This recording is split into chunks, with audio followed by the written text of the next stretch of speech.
I apologize for any inconvenience caused Mr. Sessions or this committee by my prior testimony.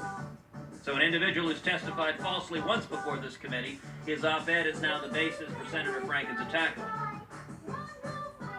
And indeed, the basis of Senator Franken's attack is he claims you were uninvolved in several civil rights cases that were listed on your questionnaire. In 1986, Mr. Hebert testified, this is a quote from him, "I have needed Mr. Sessions' help in those cases, and he has provided that help every step of the way." Is that correct, that that's what Mr. Hebert testified? Yes, that's correct. Now, the 4 cases Senator Franken referred to, you reported all 4 of them in your supplement to the Judiciary Committee. Is that right? That is correct. Mr. Franken didn't mention that.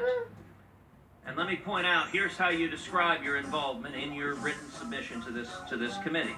Quote, "For the cases described in 2, 4, 8, and 9, my role, like most U.S. attorneys in the nation and with non-criminal civil rights cases, was to provide support for the Department of Justice Civil Rights Division's attorneys.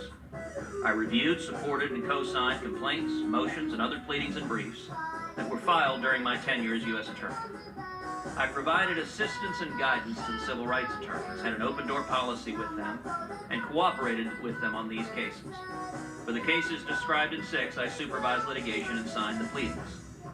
Now, that is consistent with the 1986 testimony that you provided help every step of the way. Is that correct? Well, I think so, yes. There's no question you've been forthright with this committee, and I would note that members of this committee don't have to search far and wide to know who Jeff Sessions is. We've known every day sitting at this bench alongside you. I want to shift to a different topic, and it's the topic I opened with, which is the politicization of the Department of Justice.